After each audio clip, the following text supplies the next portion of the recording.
ආයුබෝවන් එමනම් දැන් අපි විභාග අපේක්ෂකයන්ගේ නැත්නම් උසස් පෙළ ව්‍යාපාර දෙන්න ලියන ළමයින්ගේ පොදු දුර්වලතා 10න් 5ක් අපි දැන් කතා කරලා අවසන් කරගත්තා. එක කාලය කළමනාකරණය කරගන්නේ කොහොමද? ඒ වගේම කෙටි ප්‍රශ්න වලට අඩු කාලයක් වැඩි කාලයක් ගත කරනවා ඒක නිවැරදි කරගන්නේ කොහොමද? රචනා ශෛලී ප්‍රශ්න වලට අඩු කාලයක් ගත කරන්නේ ඒක නිවැරදි කරගන්නේ කොහොමද? ප්‍රශ්න නිවැරදිව තෝරගන්නේ කොහොමද? ඒ වගේමයි අපි පහසු ප්‍රශ්න වලට මුලින් පිළිතුරු ලියලා අපහසු ප්‍රශ්න වලට පස්සේ පිළිතුරු ලියන්නේ කොහොමද කියන දුර්වලතා පහ අපි ඉගෙන ගත්තා කතා කළා. ඒතර 6 වෙනි දුර්වලතාවයේ විදිහට කතා කරන්න තියෙන ඔබට මතක ඇති ප්‍රශ්නය කීපවරක් කියවීමට මොකද වෙන්නේ? ප්‍රශ්නය අපි දැන් ප්‍රශ්නයක් වුණා ප්‍රශ්නය කීපවරක්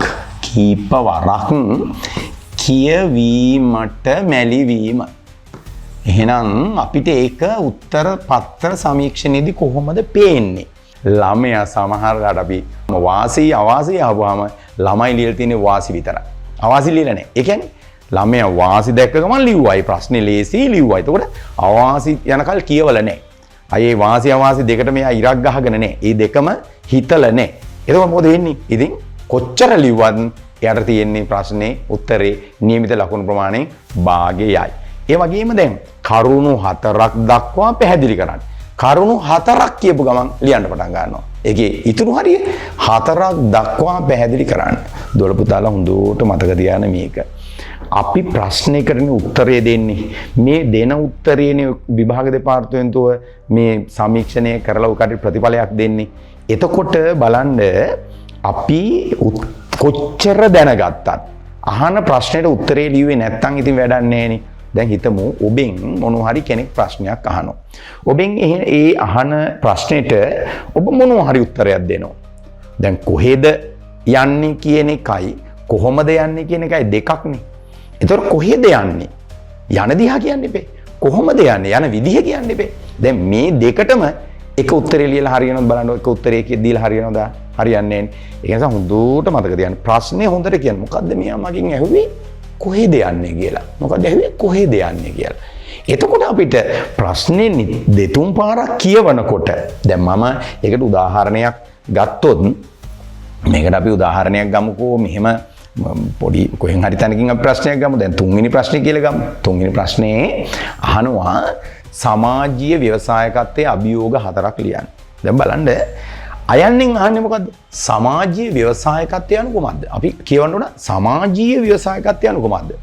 සමාජීය ඔන්න දෙතුන් පාර කියනකොට මතක් වෙනවා මේ කියන්නේ අර සමාජීය ගැටලු වලට පිළියම් වශයෙන් නවෝත්පාදන බිහි කිරීමේ ව්‍යවසායකත්වයේ නව ප්‍රවණතාවයනේ. ඉතින් හරි. දැන් ඒක මතක් වුණා. දැන් ඊළඟට මේකේ තියෙන අභියෝගය. ඒ කියන්නේ මේ සමාජීය ව්‍යවසායකත්වයෙන් බලන්නේ ලාභ ලබන්න නෙවෙයි සමාජයේ ගැටලු විසඳන්න. ඒ කියන්නේ සුබ සාධනයට තමයි මෙතෙන්දි ප්‍රමුඛතාවය දෙන්නේ. ඉතින් මේ වගේ ව්‍යාපාර සුබ සාධන අරමුණින් ක්‍රියාත්මක වෙනකොට ඒකට ඇත්තටම ප්‍රාග්ධනීය සපයා ගැනීම අභියෝගයක් තියෙනවා. කවුද ප්‍රාග්ධනීය දෙන්නේ නේ? ලාභ ලබන්න නැති සුබ සාධන ව්‍යාපාරේ ප්‍රාග්ධනීය දෙන්න සූදානම් නැහැ. වැඩට එන්න සේවකයෝ සපයා ගැනීම පිළිබඳ ප්‍රශ්නයක් තියෙනවා. පවතින සාම්ප්‍රදායික ව්‍යාපාරත් එක්ක කටයුතු පවත්වාගෙන යාම පිළිබඳ අභියෝගයක් තියෙනවා. අන්න බලන්න. අපිට ටක් ගාලා මතක් වෙන්න ඕනේ මේක මොකද්ද? සමාජීය ව්‍යවසායකත්වය. ඕක දෙතුන් පාර සමාජීය ව්‍යවසායකත්වය යනු කොහමද? සමාජීය ව්‍යවසායකත්වයේ අභියෝග. එයාට ජය ගන්න සිද්ධ වෙන දේ, ජය ගන්න සමාජයට බැරි වෙන දේ නේද? එහෙනම් එයාට මුණ දෙන්න සිදුවන ගැටලු සහගත තත්ත්වයන් ගැන නේද මේ අභියෝග කියලා කියන්නේ. කියලා අපිට තේරුම් ගන්න වෙනවා. එහෙනම් ඒ වගේ දැන් මෙතන මම ආපහු ෆස්ට් පේපර් එකටත් පොඩ්ඩක් යනවා. ෆස්ට් පේපර් එකේ 10 වෙනි ප්‍රශ්නේ පේනවා අපිට ව්‍යාපාර ලක්ෂණ කීපයක් පහක් දැක්කේ එතන ඉහත දෑ අතරින් සුද්‍ර කුඩා මධ්‍ය ව්‍යාපාර ලක්ෂණ පමණක් අඩංගු විලු. මොකද කියන්නේ? සුද්‍ර සුළු හා මධ්‍ය මෙතන හරිම නම්. හැබැයි කියන කමන්නේ. සුද්‍ර කුඩා මධ්‍ය පරිමාණ ව්‍යාපාරවල ලක්ෂණ පමණක්. මොකද්ද ඒතකොට? අර ඒ කියන්නේ මහා පරිමාණ ව්‍යාපාර නොවන ව්‍යාපාරවල. ඕකේ අනිත් පැත්ත මහා පරිමාණ ව්‍යාපාර යන බලන්න. දෙතුන් පාරක් කියවුවනම් සමහරව හොල්මන් වෙනවා. සූත්‍ර පරිමාණ අපි ඉගෙනගෙනත් නැහැ. එතකොට සූත්‍ර මම දන්නේ නෑනේ. හැබැයි මතක තියාගන්න ප්‍රශ්නේ දෙතුන් පාරක් කිව්වනම් සූත්‍ර කුඩා හා මධ්‍ය පරිමාණ ව්‍යාපාර ලක්ෂණ. එතකොට අපිට ටක් ගාලා මතක් වෙනවා මේකේ අනිත් පැත්තේ එනම් මහා පරිමාණනේ. එහෙනම් මහා පරිමාණ නොවන. එහෙනම් උත්තරේ ඔය විදියට ප්‍රශ්නේ දෙතුන් පාරක් කියවල බලනකොට අපිට උත්තරේ ඔන්න ඔළුව වැඩ කරන්න පටන් ගන්නවා. ඔළුව වැඩ කරනකොට මොකද කරන්නේ? මේකෙන් කුඩා මහා පරිමාණ ව්‍යාපාර අදාළ ලක්ෂණ තියෙනවා අයින් කරනවා. අයින් කරම ඉතුරු වෙනවා කුඩා ව්‍යාපාරවල ලක්ෂණ ටික. ඒක ඇතුළත් උත්තරේ ගත්තාම අන්න වර්ණේ හරි. ඒකනේ බහුවර්ණේ. ඉතින් මේකෙදි කරන්නේ අර විදියට ප්‍රශ්නේ හොඳට කියවන ගමන්ම පෙර වැඩ කරන්න ඕනේ. හැබැයි ඒකේ කටු වැඩ කරන්න ඕනේ. කටු වැඩ කරනවා අපි අර මතක් වෙන දේවල් දල වශයෙන් ඔහොම ලියනවා. ලියපුවාම අපිට පුළුවන් වෙනවා ඒ කටු වැඩ කරපු කරුණු ටික එකතු කරලා අංග සම්පූර්ණ උත්තරයක් හදාගන්න.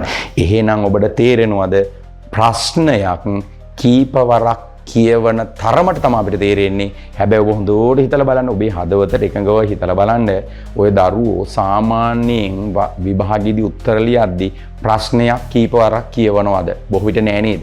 ප්‍රශ්නේ එකපාරක් කියවුවා ලියන්න පටන් ගන්නවා. දැන් බහුවර්ණවල අපිට පේනවා ළමයා ප්‍රශ්නේ කියවලා නෑ. හැබැයි බහුවර්ණ පහ නම් 25 සැරයක් විතර කියවලා තියෙනවා. හැබැයි කියවන්න ඕනේ ප්‍රශ්නේ තේරෙනකල්. 3-4 සැරයක් ප්‍රශ්නේ කියවලා බහුවර්ණ අඩුවෙන් කියවුවට කමන්නේ. විශේෂයෙන් හිස්තැන් පුරවන ප්‍රශ්නවලදී නිශ්චිත උත්තර ලියන ප්‍රශ්නවලදී අපිට මේ ප්‍රශ්නේ කියවන තරමට තමයි උත්තර ලියන්න පුළුවන් වෙන්නේ.